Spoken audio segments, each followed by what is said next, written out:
This is Akanksha Singh. Welcome you on YouTube channel way to JRF।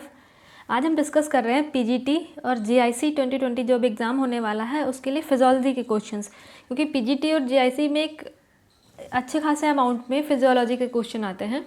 तो आज की video में हम ह्यूमन फिजियोलॉजी के कुछ क्वेश्चंस डिस्कस करेंगे। एंड अगर अभी तक आपने चैनल सब्सक्राइब नहीं किया है तो चैनल को सब्सक्राइब ज़रूर कर लीजिएगा। एंड टेलीग्राम चैनल का जो लिंक है वो डिस्क्रिप्शन में आपको मिल जाएगा, तो वहाँ से आप टेलीग्राम चैनल ज्वाइन कर लीजिए, आपको सारे PDF वहाँ पे मिल जाएंगे। एंड सो हम स्टार्ट करते हैं क्वेश्चन। यहाँ पे बात किया कि कौन सी ग्रंथि अपने हार्मोन का सही जोड़ नहीं है। यहाँ पे ग्लैंड्स हैं, उनसे रिलेटेड हार्मोन्स हैं ये। तो इसमें बताना है कि कौन सी ग्लैंड से जो ये यहाँ पे जो ग्लैंड्स दी हैं इनमें से कौन सी ग्लैंड का जो मैचिंग है या मिलान है वो सही नहीं है। पैंक्रियाज में ग्लूकागॉन एंड इंसुलिन दोनों हार्मोन सिक्रेट होते हैं, तो ये सही है। एड्रिनल कॉर्टेक्स से एड्रेनलिन सिक्रेट होता है, ये भी सही है। पिट्यूटरी हार्मोन से ये पिट्यूटरी ग्लैंड के बारे में बोला है कि ग्रोथ हार्मोन सिक्रेट करता है। ओवरी से एस्ट्रोजन, तो ओवरी से एस्ट्रोजन ये भी सही है। पिट्यूटरी जो ग्लैंड है इसको मास्टर ग्लैंड बोलते हैं, इससे ग्रोथ हार्मोन नहीं। ACTH, TSH and FSH means ये तीनों हार्मोन जो हैं ये सिक्रीट होते हैं पिट्यूटरी ग्लैंड से। और ACTH मतलब adrenocorticotropic hormone, TSH means thyroid stimulating hormone, FSH means follicular stimulating hormone.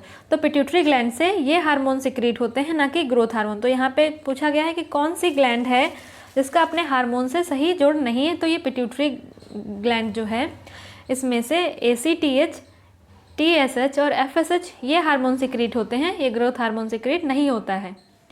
अगर हम नेक्स्ट क्वेश्चन की बात करते हैं तो यहाँ पे पूछा है कि शरीर की सबसे बड़ी ग्रंथि कौन सी होती है, शरीर की सबसे बड़ी ग्लैंड कौन सी है। तो शरीर की अगर हम बात करें सबसे बड़ी ग्लैंड की तो वो आता है लीवर। जो लीवर है हमारी बॉडी में सबसे बड़ी ग्लैंड है। तो अगर हम पूछते हैं कि शरीर की सबसे बड़ी ग्लैंड कौन सी है, तो शरीर की सबसे बड़ी ग्लैंड लीवर है। नेक्स्ट क्वेश्चन आता है ACTH का विस्तार करें। अभी हमने पढ़ा था ACTH जो कि पिट्यूटरी ग्लैंड सिक्रेट करती है एडिनोकॉर्टिकोट्रोपिक हार्मोन। ACTH का फुल फॉर्म है एडिनोकॉर्टिकोट्रोपिक हार्मोन। एंड आपको जितने भी हार्मोन्स के शॉर्ट फॉर्म में दिए होते हैं तो आप एक चीज़ ये ज़रूर पढ़ लीजिएगा कि सबका फुल फॉर्म क्या होता है। जैसे FSH है तो follicular stimulating hormone, LH luteinising hormone, TSH ये थायराइड स्टिमुलेटिंग हार्मोन। मीन्स आप जितने भी हार्मोन्स जितने भी आपने पढ़े हैं तो उनका शॉर्ट फॉर्म क्या है और उनका एब्रिविएशन क्या है, फुल फॉर्म क्या है, ये सारी चीज़ें आप ज़रूर पढ़ लीजिएगा। नेक्स्ट क्वेश्चन आता है इंसुलिन एक हार्मोन है जो स्त्रावित होता है। इंसुलिन ये तो सबको पता है कि पैंक्रियास से सिक्रेट होता है, तो ये पैंक्रियास की बीटा सेल्स से सिक्रेट होता है। इंसुलिन जो है वो पैंक्रियास की बीटा सेल्स, जो पैंक्रियास की आइलेट्स ऑफ लैंगरहैंस जो बीटा सेल्स हैं, beta cells of islets of Langerhans, यहाँ से सिक्रीट होता है। एंड यहाँ पे बचा क्या, पैंक्रियास की जो आइलेट्स ऑफ अल्फा सेल्स हैं, अगर अल्फा सेल्स की बात करें तो यहाँ से कौन सा हार्मोन सिक्रीट होता है। इसका आंसर आपको कमेंट सेक्शन में देना है कि जो पैंक्रियाज है उसकी जो अल्फ़ा सेल्स हैं, अल्फ़ा सेल्स से कौन सा हार्मोन सिक्रीट करता है। तो इसका आंसर आपको कमेंट सेक्शन में देना है। बीटा सेल्स से इंसुलिन सिक्रीट होता है।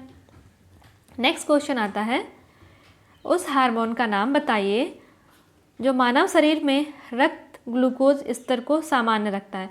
तो हमने जब देखो सिंपल सी बात है, जब ब्लड में ग्लूकोज का स्तर मीन्स ये ग्लूकोज शुगर का लेवल जब बैलेंस नहीं होगा या ज़्यादा हो जाएगा या कम हो जाएगा तो ये प्रॉब्लम कॉज करता है। जब ज़्यादा हो जाता है तो ये हाइपरग्लाइसीमिया होता है, जब कम हो जाता है तो ये हाइपोग्लाइसीमिया होता है।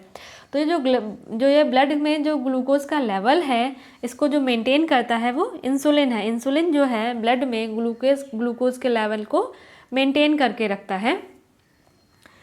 नेक्स्ट क्वेश्चन आता है शरीर में हार्मोन के सोर्स हैं। जो शरीर में बॉडी में जो हार्मोन सिक्रीट होते हैं इनका सोर्स क्या है। तो हमने पढ़ा है कि हार्मोन्स जो हैं ये डायरेक्टली हमारे ब्लड में सिक्रीट होते हैं।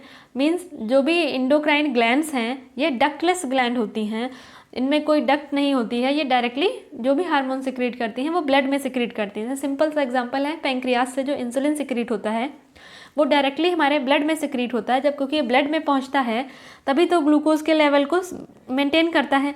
तो सिंपल सी बात है, बॉडी में जितने भी हार्मोन सिक्रीट होते हैं वो नलिका विहीन ग्रंथियाँ मीन्स इंडोक्राइन जो ग्लैंड्स होती हैं वो डक्टलेस ग्लैंड से हार्मोन सिक्रीट होते हैं। नेक्स्ट क्वेश्चन आता है, संपूर्ण शरीर से दूषित रक्त एकत्रित करती हैं। जो हमारी बॉडी में पूरा ब्लड फ्लो हो रहा है मीन्स हार्ट ने ब्लड को पंप किया, ब्लड हमारी पूरी बॉडी में चला गया। अब ब्लड पूरी बॉडी में चला गया मीन्स जब ब्लड फिंगर टिप पे पहुंच जाता है मीन्स जो हाथ की फिंगर्स हैं वहाँ की फिंगर टिप में पहुंच गया और जो पैर की फिंगर्स हैं वहाँ की फिंगर टिप पे ब्लड पहुंच गया, तो ये हो गया ब्लड जो है पूरी बॉडी में चला गया। और ब्लड जब तक यहाँ तक पहुँचते पहुँचते ब्लड जो पूरा है वो इम्प्योर हो जाता है। अब ब्लड पूरी बॉडी में पहुँच तो गया, उस ब्लड को वापस फिर से हार्ट में लाने का काम कौन करता है?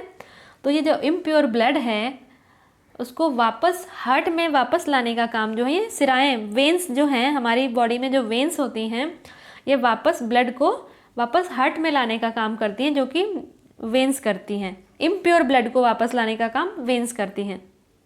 नेक्स्ट क्वेश्चन आता है, रक्त का पीएच है, जो ब्लड है उसका पीएच वैल्यू क्या होती है? तो करेक्ट आंसर है 7.4, कहीं कहीं पे 7.3 भी दिया है। अगर 7.4 ना देख के 7.3 दिया है तो ये भी करेक्ट हो जाएगा। एंड 7.3 और 7.4 के बाद कोई भी पीएच का आंसर करेक्ट नहीं होगा कि 7.2 है तो 2 टिक कर दिया, 7.6 है तो 6 कर दिया, तो नहीं। 7.3 या 7.4 इन दोनों में से अगर कोई एक वैल्यू मिलती है तो वो करेक्ट आंसर है, इसके अलावा कोई भी वैल्यू होती है तो वो करेक्ट नहीं होगा।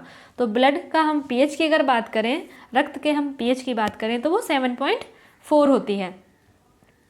नेक्स्ट क्वेश्चन आता है, श्वेत रक्त कणिकाओं का मुख्य कार्य है, मीन्स जो वाइट ब्लड सेल्स WBC जो हैं इनका मेन काम क्या है, इनका मेन फंक्शन क्या है हमारी बॉडी में।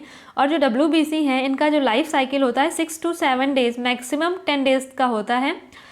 तो ये जो WBCs हैं इनका काम क्या होता है? जो हमारी बॉडी है, बॉडी को किसी भी फॉरेन या आउटर वायरस बैक्टीरिया के इन्फेक्शन से बचाना। मीन्स जो WBC का काम है वो उनका काम है कि हमारी बॉडी को जो भी बाहर से कोई इन्फेक्शन हो रहा है उन इन्फेक्शन से बचाना। मीन्स जीवाणुओं से बचाना या इन्फेक्शन से बचाना, दोनों चीज़ें सही हैं। तो हमारी बॉडी में अगर बाहर से कोई जीवाणु आ रहा है या इन्फेक्शंस हो रहे हैं तो इन सब चीज़ों से बॉडी को प्रोटेक्ट करना, बॉडी के इम्यून सिस्टम को इम्प्रूव करना, ये किसका काम है? ये काम है WBCs का, श्वेत रक्त कणिकाओं का। नेक्स्ट क्वेश्चन आता है, खोपड़ी में कुल कितनी अस्थियां पाई जाती हैं? जो स्कल होता है, जो ह्यूमन स्कल होता है, नेक के ऊपर का पोर्शन, जो गर्दन है, गले से ऊपर का जो पोर्शन है उसको हम स्कल बोलते हैं। और उस स्कल में कितनी अस्थियां पाई जाती हैं? तो स्कल में टोटल 22 अस्थियां पाई जाती हैं। नेक्स्ट क्वेश्चन आता है, मानव शरीर की सबसे कड़ी वस्तु क्या है? जो ह्यूमन बॉडी है उसमें सबसे कड़ी वस्तु क्या है? तो वो है अस्थियाँ, क्योंकि जो बोन्स हमारी होती हैं वो कैल्शियम से बनी होती हैं, कैल्शियम फॉस्फेट, मैग्नीशियम फॉस्फेट। और ये बोन्स जो है हमारी बॉडी की सबसे हार्ड वस्तु मानी जाती है, कि जो बोन्स होती हैं हमारे बॉडी की सबसे हार्ड होती हैं। नेक्स्ट क्वेश्चन आता है, रीढ़ की हड्डी में कशेरुकाओं की संख्या होती है। जो हमारी जो बोन मैरो होती है उसमें कितने वर्टिब्रा पेयर होते हैं या कितने कशेरुकाओं की संख्या होती है? तो 33 पेयर होते हैं। जो रीढ़ की हड्डी है उसमें कशेरुकाओं की जो संख्या है वो 33 पेयर होती है, 33 जोड़े होते हैं। नेक्स्ट क्वेश्चन है, दांतों को कितने भागों में विभाजित किया गया है? तो दांत जो हैं इनको 4 पार्ट में डिवाइड किया गया है, incisor, canine, premolar and molar. तो ये 4 पार्ट हैं जिनको 4 पार्ट में टीथ को डिवाइड किया जाता है। नेक्स्ट क्वेश्चन आता है, शरीर की सबसे लंबी अस्थि कौन सी है? तो अगर हम बात करें बॉडी की, जो हमारी सबसे लंबी अस्थि है वो है फीमर। और जो फीमर कहाँ होती है? ये लेग में पाई जाती है। अगर हम बॉडी की सबसे लंबी हड्डी की बात करें तो ये होती है फीमर, और फीमर जो है ये हमारी लेग में पाई जाती है। नाउ आपको बताना ये है कि जो पैंक्रियाज की जो अल्फ़ा सेल्स हैं, अल्फ़ा सेल्स से कौन सा हार्मोन सिक्रीट होता है, और हमारी बॉडी की जो सबसे स्मॉलेस्ट बोन है वो कौन सी है और कहाँ प्रेजेंट होती है। मीन्स स्मॉलेस्ट बोन का आपको नाम देना है और उसके बाद कहाँ प्रेजेंट होती है, हमारी कौन सी बॉडी पार्ट में प्रेजेंट होती है उसका नाम देना। स्मॉलेस्ट बोन और कौन से बॉडी पार्ट में प्रेजेंट है इसका नाम। एंड अल्फ़ा सेल्स, जो पैंक्रियाज में जो अल्फ़ा सेल्स होती हैं ये कौन सा हार्मोन सिक्रीट करती हैं, इसका आंसर आपको इन दोनों क्वेश्चन का आंसर जो है आपको कमेंट सेक्शन में देना है। नेक्स्ट क्वेश्चन आता है, निम्नलिखित में से किसे कोशिका का सुसाइडल बैग के नाम से जाना जाता है। तो जो कोशिका का हम जो सेल है, सेल्स का जो सुसाइडल बैग है उसको हम लाइसोसोम को बोलते हैं सुसाइडल बैग, क्योंकि अगर बाहर से कोई भी इन्फेक्शन आ रहा है, कोई भी वायरस आ रहा है, उसको तो लाइसोसोम ये इनगल्फ कर लेता है, ख़त्म कर देता है। बट अगर सेल के अंदर ही कोई थोड़ी सी म्यूटेशन हो गई या सेल के अंदर ही कोई चेंजमेंट हो गया तो ये उस सेल को भी ख़त्म कर देता है, इनगल्फ कर देता है। इसीलिए लाइसोसोम को सुसाइडल बैग के नाम से जाना जाता है। नेक्स्ट क्वेश्चन है, कोशिका का सबसे महत्वपूर्ण भाग होता है। जो सेल है उसका सबसे मेन इंपॉर्टेंट पार्ट क्या होता है, तो वो होता है न्यूक्लियस, क्योंकि न्यूक्लियस से हमारे जो जेनेटिक मटेरियल है ये ट्रांसफ़र होता है। जो न्यूक्लियस है यहाँ से डीएनए आरएनए सिंथेसिस होता है, या डीएनए आरएनए का जो भी क्रोमेटिन मटेरियल है ये सिंथेसिस होता है, ये ट्रांसफ़र होता है। तो सेल का जो सबसे इम्पॉर्टेंट पार्ट है वो न्यूक्लियस होता है। न्यूक्लियस जो है ये सेल का सबसे इम्पॉर्टेंट पार्ट होता है। बीमारी का जीवाणु सिद्धांत दिया था। जर्म थ्योरी ऑफ डिजीज़, जीवाणु सिद्धांत, बीमारी का जीवाणु सिद्धांत means germ theory of disease ये किसने दिया था, तो ये दिया था लुइस पास्चर ने, जर्म थ्योरी ऑफ डिजीज़। इसी के बेसिस पे इन्होंने पास्चराइजेशन, जो मिल्क में जो पास्चराइजेशन करते हैं, इनकी ये जर्म थ्योरी ऑफ डिजीज़ इसी पे बेस्ड है, इनका पास्चराइजेशन का जो प्रिंसिपल है। तो ये दिया है लुइस पास्चर ने दिया है। नेक्स्ट क्वेश्चन है, वायु द्वारा फैलने वाला एक रोग है। वायु द्वारा मीन्स एयर ट्रांसमिशन, कौन सी डिजीज़ है जो एयर के थ्रू ट्रांसमिट होती है, वो है खसरा। ठीक है, खसरा जो है ये एयर ट्रांसमिटेड डिजीज़ है, ये एयर के थ्रू ट्रांसमिट होती है। नेक्स्ट है, वसा का अवशोषण होता है। अगर हम बात करें फैट, तो फैट का जो एब्जॉर्प्शन होता है, फैट का जो फाइनल एब्जॉर्प्शन होता है हमारी बॉडी में, वो कहाँ होता है, तो ये होता है स्मॉल इंटेस्टाइन में। यहाँ पे हम फैट की बात करें, उसके बाद जितने भी हमने फूड कंज्यूम किया है, फूड के बाद जितने भी न्यूट्रिएंट्स हैं, वो सारे न्यूट्रिएंट्स स्मॉल इंटेस्टाइन में जाकर ही सिक्रीट होते हैं, एब्जॉर्ब होते हैं हमारी बॉडी में। जब तक ये जो भी हमारा हमने फूड प्रोडक्ट लिया था स्मॉल इंटेस्टाइन में पहुँचते पहुँचते वो बिल्कुल सिंपलर फॉर्म में ब्रेक हो जाता है, क्योंकि माउथ से स्टार्ट होता है डाइजेशन, तो वहाँ से कार्बोहाइड्रेट ब्रेक होना स्टार्ट होता है। फिर धीरे धीरे सारे न्यूट्रिएंट्स जब डाइजेस्ट होते हैं और स्मॉल इंटेस्टाइन तक पहुँचते पहुँचते ये बिल्कुल अपने सिंपलर फॉर्म में आ जाते हैं। इसलिए जो हमारी बॉडी में जितने भी एब्जॉर्प्शन होता है न्यूट्रिएंट का, सारे एब्जॉर्प्शन स्मॉल इंटेस्टाइन में ही होते हैं। किसी भी न्यूट्रिएंट का अगर एब्जॉर्प्शन पूछ लेते हैं तो मोस्टली सारे न्यूट्रिएंट का एब्जॉर्प्शन जो है वो स्मॉल इंटेस्टाइन में ही होता है। नेक्स्ट क्वेश्चन आता है, मानव मुख में लार ग्रंथियों की संख्या होती है। तो जो हमारा जो माउथ है जहाँ से सलाइवा सिक्रीट होती है, तो सलाइवा कितनी पेयर हैं हमारे माउथ में, जो सलाइवरी ग्लैंड्स हैं इनकी कितनी पेयर प्रेजेंट होती हैं। तो नॉर्मल जो ह्यूमन माउथ है, ह्यूमन माउथ में 3 पेयर सलाइवरी ग्लैंड्स की, लार ग्रंथियों की 3 जोड़ी प्रेजेंट होती हैं। मीन्स सलाइवरी जो ग्लैंड्स है वो पेयर में होती हैं और इनकी 3 पेयर माउथ में प्रेजेंट होती हैं।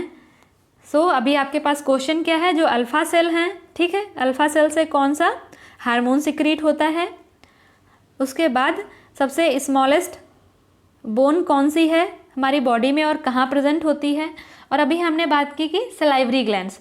तो जो सलाइवरी ग्लैंड हैं, सलाइवरी ग्लैंड से कौन सा एंजाइम सिक्रीट होता है। ये आपको 3 क्वेश्चन है आपके लिए, तीनों के आंसर आपको देने हैं कि जो पैंक्रियास की अल्फ़ा सेल्स हैं वहाँ से कौन सा हार्मोन सिक्रीट होता है, हमारी बॉडी की जो स्मॉलेस्ट सेल बोन है वो कौन से पार्ट में प्रेजेंट होती है, स्मॉलेस्ट बोन और कौन से पार्ट में प्रेजेंट होती है वो।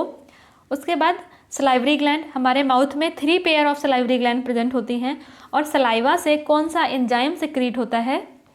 ये तीनों के आंसर आपको कमेंट सेक्शन में देना है।